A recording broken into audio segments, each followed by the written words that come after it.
Assalamualaikum warahmatullahi wabarakatuh. Baik, untuk kali ini saya akan menjelaskan review singkat bagaimanakah prosedur dari ronde keperawatan. Nah, pada bagian kali ini saya fokus pada inti pelaksanaan dari ronde keperawatan, ya, sehingga tidak fokus pada teori lagi. Teori-teori terkait dengan ronde keperawatan bisa dilihat di video saya yang lain, ya. Pada video ini fokus pada pelaksanaan ronde keperawatan di rumah sakit.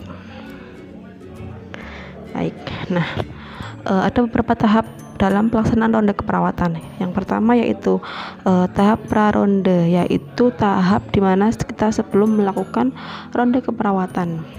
Nah, sebelumnya saya review ulang apa sih ronde keperawatan itu. Nah, ronde keperawatan itu adalah kegiatan dalam MAKP primer yang mana bertujuan untuk menyelesaikan masalah pasien, ya. Masalah-masalah seperti apa yang harus diselesaikan? Itu masalah-masalah pasien yang belum teratasi dan sudah dilaksanakan perawatan lama, ya.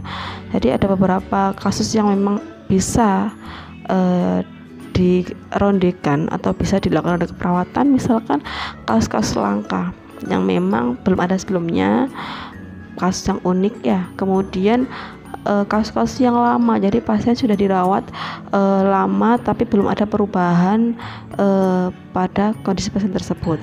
Nah, kenapa dirondekan, ya? Ibaratnya ronde ini adalah kita meminta solusi kepada semua tim yang merawat pasien, ya. Kita diskusi bersama, nanti kepala ruangan yang memimpin, kita berdiskusi kiranya apa penyebab dari lamanya perawatan pasien ini. Setelah kita ketahui penyebabnya apa, baru nanti kita meminta solusi dari berbagai profesi, dari dokter, orang jawab pasien, dari ahli fisika yang ikut merawat, dari farmasi, dari perawat senior juga, ya. Jadi diharapkan dengan ronde itu nanti masalah-masalah pasien bisa teratasi melalui saran-saran tadi yang diberikan oleh tim perawatan pasien, ya, seperti itu. Nah, pada tahap praronde ini, yaitu tahap sebelum dilakukan ronde keperawatan, yang pertama yaitu Karu dan PPJP atau perawat penanggung jawab pasien, atau sekarang PPJA, ya, perawat penanggung jawab asuhan, ya. Menentukan kasus dan topiknya dulu. Maksudnya apa? Jadi kira-kira di ruangan itu apakah ada perawat pasien yang terindikasi bisa dilakukan ronde keperawatan. Misalkan pasiennya sudah dilakukan perawatan sebulan, 2 bulan, tetapi belum bisa KRS karena memang masalah keperawatannya belum teratasi. Nah, kemudian ketika sudah menemukan pasien yang bisa dilakukan ronde keperawatan, maka kita menentukan tim ronde. Tim ronde keperawatan yaitu tim yang merawat pasien semuanya, dari dokter, dari farmasi, dari gizi, ya, semua tim, semua tenaga kesehatan dan tim medis yang merawat pasien. DPJP-nya jika pasien ada konsulan paru, konsulan jantung juga ikut dimasukkan, ya. Karena apa? Itu nanti akan memperkaya diskusi kita dalam sesi ronde keperawatannya itu, ya. Jadi semua yang merawat pasien dari tim medis maupun tenaga kesehatan. Kemudian menentukan literatur. Kenapa menentukan literatur? Ini perawat penanggung jawabnya, ya. Jadi mencari literatur kiranya terkait dengan penyakit-penyakit yang ada di pasien tersebut. Apa literatur terbaru, apa dasarnya memberikan diagnosis ini, intervensi ini, itu dipelajari semuanya. Memperkaya literatur, Nah, karena apa? Nanti PP perawat primer itu nanti akan yang mempresentasikan kondisi pasien dari awal masuk sampai hari ketika dilakukan ronde keperawatan ya. Mempresentasikan kasusnya ke semua tim yang hadir, tim ronde keperawatan ya. Kemudian menyusun proposal ronde keperawatan, kemudian inform consent ya, kita jelaskan ke pasien bahwa akan dilakukan diskusi besar yang dipimpin oleh perawat untuk menyelesaikan masalah pada pasien. Kenapa harus inform consent? Biar nggak kaget ya. Kenapa banyak tiba-tiba semua dokter perawat, tenaga medis semuanya mengunjungi pasien ya. Kalau nggak ada inform consent pasti nanti takut ya, dikiranya ada hal-hal buruk yang terjadi ya. Harus inform consent terlebih dahulu dan persiapan pasien. Kira-kira apa yang harus dipersiapkan dari pasien itu sendiri sebelum dilakukan ronde keperawatan. Kemudian yang selanjutnya yaitu tahap pelaksanaan ronde. Ya, di sini saya jelaskan dinner station ya, karena hampir sama dengan timon terima, ada pelaksanaan ronde dinner station dan di pasien. Nah, ketika dinner station Karu melakukan salam pembuka dulu ya, kemudian memperkenalkan tim ronde ya. Jadi mungkin sudah tahu semuanya, tapi alangkah baiknya dikenalkan lagi. Hari ini akan dilakukan ronde keperawatan pada pasien X dan dengan diagnosa apa, dengan masalah perawatan apa, disebutkan semuanya dengan tim ronde, yaitu dokter ini sebagai dokter DPJP, kemudian dokter paru sebagai konsul paru gitu ya. Kemudian farmasinya siapa, ahli gizinya siapa, fisioterapisnya siapa, perawat konsultannya siapa, itu dijelaskan semuanya ya. Jadi memperkenalkan dulu tim rondenya sehingga nanti paling tidak ada bayangan ya, ternyata yang datang siapa gitu. Kemudian menjelaskan kondisi pasien sepintas. Jadi menjelaskan, mengoverview, meresum. Jadi kondisi pasien yang akan kita lakukan oleh keperawatan ini adalah pasien dengan CVE misalkan ya, dengan obstruksi jalan nafas atau apa gitu. Jadi dijelaskan. Karu juga harus mengetahui kondisi pasien seperti apa ya, hanya menjelaskan sepintas karena nanti yang menjelaskan detail adalah PP ya. Setelah Karu membuka selesai, baru kita menuju ke PP kemudian presentasi. Makanya sebelum ronde keperawatan disiapkan semuanya ya, butuh LCD ya, untuk apa, media untuk presentasi perawat juga memberikan bahan makalahnya, proposalnya ke semua tenaga medis dan tenaga kesehatan agar mereka bisa mereview ulang bagaimana kondisi pasien sampai saat ini, bagaimana perkembangan pasien dari awal masuk sampai dirawat ini ya.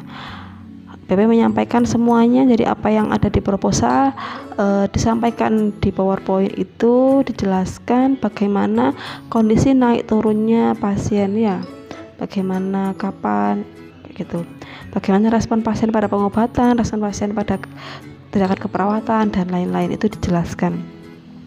Dan ini yang paling penting ya, menyampaikan masalah keperawatan dan intervensi yang telah dilakukan ya, karena di sini leadernya adalah perawat ya, maka yang kita sampaikan adalah masalah keperawatan apa yang belum teratasi. Misalkan dalam 30 hari pasien memiliki persen jalan nafas tidak efektif, selama 1 bulan dilakukan terapi bla bla bla bla, tetapi belum teratasi ya. Intervensi yang sudah kami lakukan adalah apa saja, dijelaskan kepada semua tim ronde ya. Di masalah keperawatan utama apa yang belum teratasi dan intervensi yang sudah dilakukan sampai hari terakhir sebelum dilakukan ronde keperawatan. Nah, kemudian menetapkan masalah prioritas yang akan didiskusikan ya, otomatis masalah keperawatan utama itulah yang akan didiskusikan dan dijadikan solusi bersama-sama selama ronde keperawatan itu, sehingga PP harus benar dalam mengambil diagnosis keperawatan, harus tepat dalam melakukan intervensi keperawatan, karena itu nanti yang akan menjadi topik bahasan dalam ronde keperawatan itu. Jika salah dalam mengambil masalah keperawatan, nah itu pasti ini ya akan dampaknya sangat besar sekali kayak gitu. Baik, selanjutnya setelah dilakukan pemaparan kondisi pasien di nurse station, baru kemudian kita validasi ke pasien, hampir sama dengan timbang terima ya. Ada KARU, PP, PA, tim ronde memvalidasi data melalui wawancara, observasi, pemeriksaan fisik, dan melihat dokumentasi. Ya, jadi validasinya bisa dokter menanyakan keluhannya apa terakhir hari ini, makanya bagaimana, pusing atau tidak, ditanyakan sesuai dengan apa yang tadi data terakhir yang disampaikan oleh PP ketika presentasi bisa. Atau observasi ya, dicek bagaimana refleks-refleksnya atau vital sign-nya, kekuatan ototnya, tergantung dari data tadi yang disampaikan oleh perawat. Sehingga apa yang disampaikan perawat ketika presentasi merupakan tolok ukur apa yang akan diklarifikasi di bed pasien ya.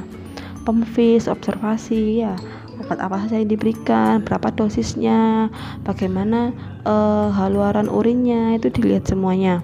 Kemudian dokumentasi keperawatan ya, jika memang ada yang perlu diklarifikasi dari dokumentasi ya, nanti bisa diklarifikasi dari dokumentasi keperawatan yang sudah tertulis di rekam medis ya. Kemudian ada KARU, PPPA, tim ronde diskusi dengan tim tentang masalah keperawatan pasien ya. Jadi sambil memvalidasi sambil berdiskusi ya, diskusi dengan tim ronde keperawatan. Kemudian ada justifikasi masalah pasien. Nah, setelah diskusi tadi itu ya, setelah penjelasan PP di nurse station, kemudian tim ronde melakukan validasi data di pasien dan berdiskusi, maka KARU atau PP bisa menjustifikasi masalah pasien. Oh, ternyata ini loh masalahnya. Ketika sudah divalidasi ke pasien, ternyata masalahnya sesuai dengan yang disampaikan perawat, atau ternyata setelah validasi ternyata masalahnya yang diangkat itu sedikit kurang pas, bisa jadi seperti itu ya. Nah, setelah tadi ketemu semuanya, kita tiba di pasca ronde ya, kita kembali lagi ke nurse station. Untuk apa? Berdiskusi ya. KARU mempersilahkan tim ronde untuk diskusi dan memberikan rekomendasi. Jadi setelah tadi tahu masalah utama, core problemnya apa, KARU mempersilahkan ke tim ronde untuk memberikan rekomendasi terkait dengan hasil validasi pasien ya. Dipersilahkan kepada dokter ini sebagai DWJP, dipersilahkan kepada siapa namanya, ahli gizi atau ahli farmasi ya, apotekernya. Lah nanti KARU mencatat apa kira-kira yang direkomendasikan oleh masing-masing ahli atau direkomendasikan oleh tenaga kesehatan atau tenaga medis yang hadir atau tim ronde ya, mencatat ya, DPJP-nya minta apa, oh ternyata tambahkan obat ini gitu ya. Kemudian dari ahli gizi dietnya diganti diet apa gitu ya. Dari farmasi nanti misalkan obatnya saya ganti jenis yang ini atau yang itu gitu. Dari keperawatannya misalkan ganti diagnosis aja keperawatannya, atau intervensinya ditambahkan apa gitu ya. Itu di resum oleh KARU sebagai moderator ya. Kemudian kalau sudah selesai semuanya, sudah memberikan masukan, KARU menyimpulkan rekomendasi dari tim ronde keperawatan. Disampaikan, jadi hari ini sudah kita lakukan ronde keperawatan pada pasien X dengan diagnosa bla bla bla bla. pada akhirnya kita mendapatkan rekomendasi untuk perbaikan kondisi pasien ini ya. Dari dokter A menyarankan bahwa terdapat penambahan obat apa, simpel saja outline-nya, garis besarnya saja, tidak usah dijelaskan terlalu detail apa tadi, atau jangan mengcopy paste atau mengulangi apa yang disampaikan tadi, hanya membaca outline-nya saja, hanya membaca kesimpulannya saja ya. Setelah semua kesimpulan dibacakan, maka Karu menutup ronde keperawatan ya. Jadi Karu ini fungsinya sebagai moderator kegiatan ronde keperawatan, membuka dan menutup dan menyimpulkan tadi itu ya. PP adalah sebagai presentator, nanti tim ronde adalah yang mendiskusikan bagaimana kondisi pasien dan memberikan rekomendasi. Jadi jelas ya, ronde keperawatan ada 3 tahap, ada praronde, kegiatan ronde dan pasca ronde ya. Ronde keperawatannya ada yang di nurse station terkait dengan pemaparan materi, kemudian debate terkait dengan validasi data ya. Kemudian di pasca adalah memberikan rekomendasinya sesuai dengan data yang ditemukan pada pasien dari hasil pengkajian dan pemaparan PP tadi terkait dengan kondisi pasien saat ini. Baik, saya rasa cukup. Itu adalah review singkat terkait dengan alur ronde keperawatan. Semoga bisa dilaksanakan dengan baik, semoga bisa dipahami dengan baik. Saya akhiri, semoga bermanfaat. Assalamualaikum warahmatullahi wabarakatuh.